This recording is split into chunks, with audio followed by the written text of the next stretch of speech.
Shalom dan selamat pagi anak didik kami semua dimanapun berada. Semoga selalu sehat dalam lindungan Tuhan. Pada saat ini kita akan melanjutkan pembelajaran kita dengan pembelajaran yang keempat, yaitu tentang arti bertobat. Namun sebelumnya kita akan mengikuti kebaktian singkat. Silakan diikuti, nanti doanya juga diikuti.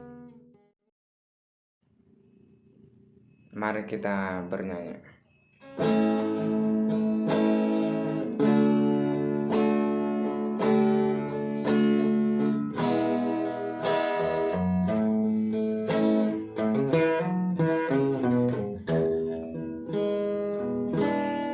Bertobatlah dan balik pada Bapa, Dia tunggukan dengan kesetiaannya.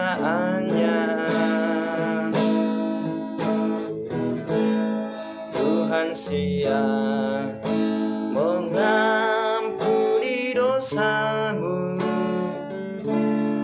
Oh, baliklah pada Allah.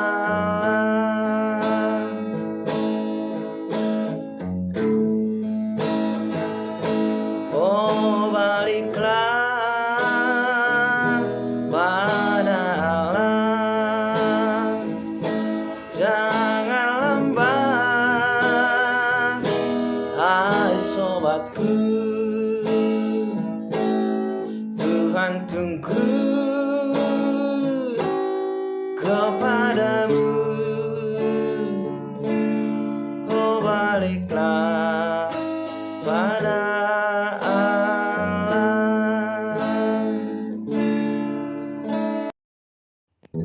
Mari kita berdoa.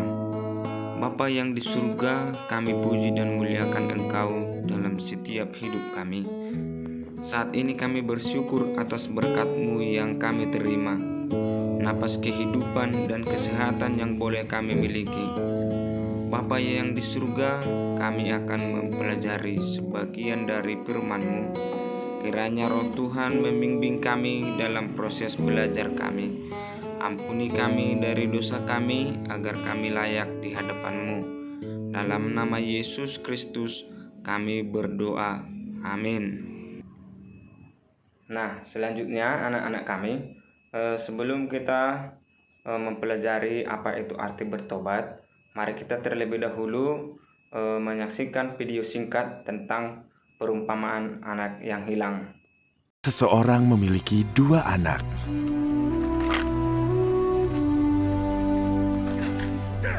Yang lebih muda memberitahu ayahnya, "Bapak, aku minta warisanku sekarang, sebelum Bapak meninggal."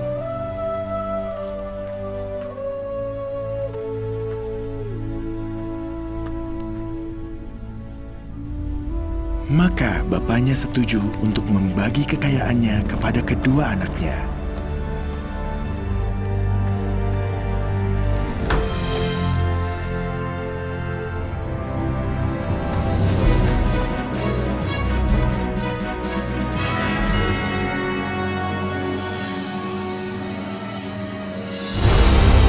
Beberapa hari kemudian, yang lebih muda membawa semua miliknya dan pergi ke negeri yang jauh, dan ia menghabiskan semua uangnya dengan foya-foya.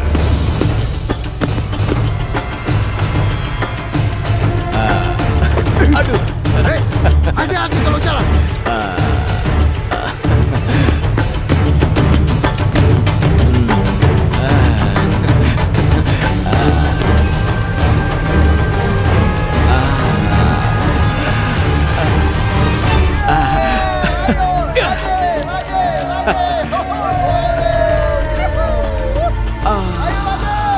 Ayo main lagi.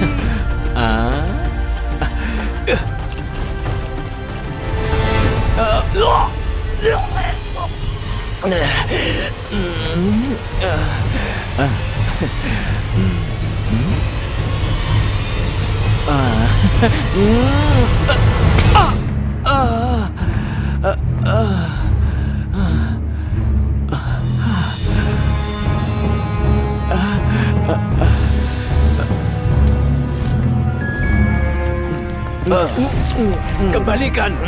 Pencuri! Pencuri!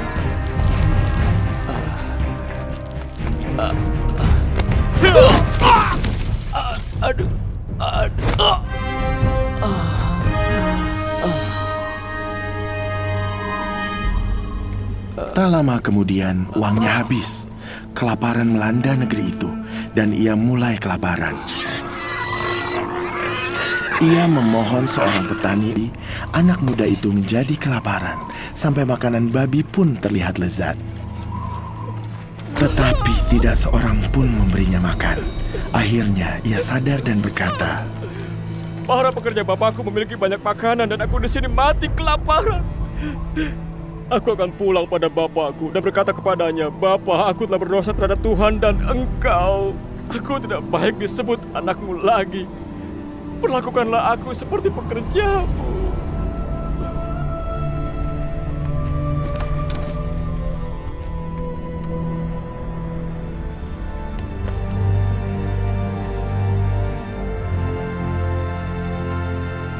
Tetapi saat ia masih di kejauhan, bapaknya melihat dia dan berbelas kasihan padanya.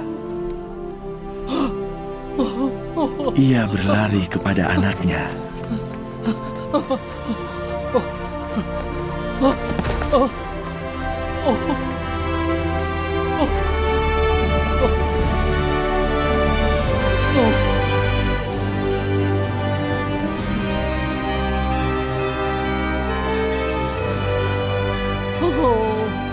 Dan ia memeluk dan menciumnya. Cepat, bawa baju terbaik dan kenakan padanya. Berikan cincin untuk jarinya dan sandal untuk kakinya. Ambil lembu paling gemuk dan siapkan agar kita dapat rayakan. Anakku telah mati, tetapi sekarang hidup kembali. Ia hilang dan sekarang ditemukan. Dan mereka mulai merayakannya.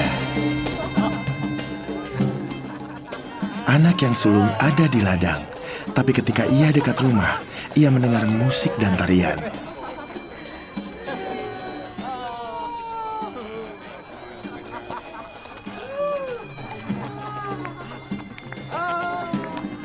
Apa yang terjadi di sini? Adikmu telah pulang dengan selamat dan bapakmu menyuruh kami menyembelih lembu terbaik. Anak yang sulung begitu marah sehingga tidak ingin masuk ke rumah.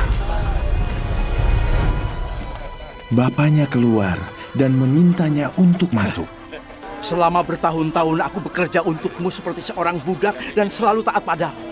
Tapi Bapak tidak pernah menyembelih bahkan kambing kecilku agar aku bisa berpesta dengan teman-temanku. Anak bungsumu telah menghabiskan uangmu dan sekarang ia pulang. Bapak menyembelih lembu terbaik untuk merayakannya. Hah!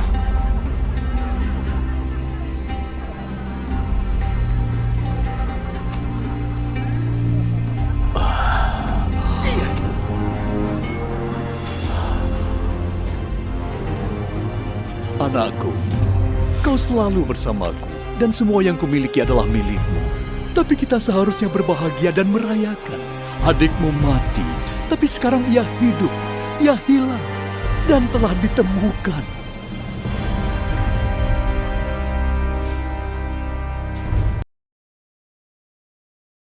Baik, dari video singkat yang telah kita saksikan, bahwa dapat kita amati si bungsu itu menyesali perbuatan apa yang telah dilakukannya, yaitu dengan menghabiskan uangnya dan mempoya-poyakannya sehingga ia menjadi hidup dalam kesusahan.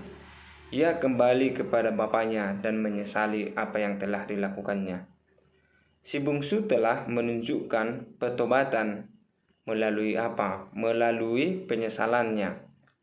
Bertobat dalam bahasa Yunani disebut dengan metanoio. Bertobat atau pertobatan berarti perubahan pikiran disertai dengan penyesalan. Pertobatan melibatkan 3 hal mendasar dalam hidup manusia.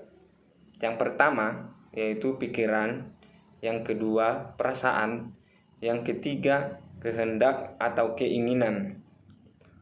Orang yang bertobat mengalami perubahan pikiran dari yang tidak tahu, tidak mengerti, atau sadar akan dosa-dosanya.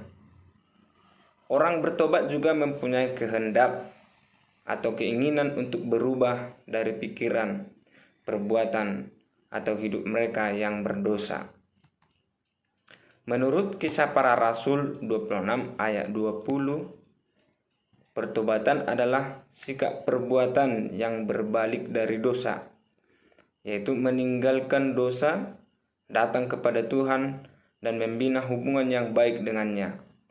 Jadi dapat kita simpulkan bahwa arti bertobat adalah menyesali perbuatan yang tidak sesuai dengan kehendak Tuhan, mengakui tindakan yang menyedihkan hati Tuhan, berjanji tidak melakukannya lagi, dan mengubah sikap hidup ke arah yang lebih baik, yaitu tindakan yang menyenangkan hati Tuhan. Nah, mengapa manusia perlu bertobat? Nah, manusia itu perlu bertobat karena manusia itu sendiri adalah orang yang berdosa. Manusia perlu bertobat untuk mendapatkan pengampunan. Setiap orang harus bertobat sepanjang hidupnya. Dalam Kisah Para Rasul 3 ayat 19 dikatakan, "Karena itu sadarlah dan bertobatlah supaya dosamu dihapuskan." Dan juga Matius 4 ayat 17, Tuhan Yesus mengingatkan kepada setiap orang agar bertobat sebab kerajaan Allah sudah dekat. Nah, demikian pembelajaran kita pada pagi hari ini. Dan untuk selanjutnya, anak-anak kami menjawab soal yang ada di video. Terima kasih.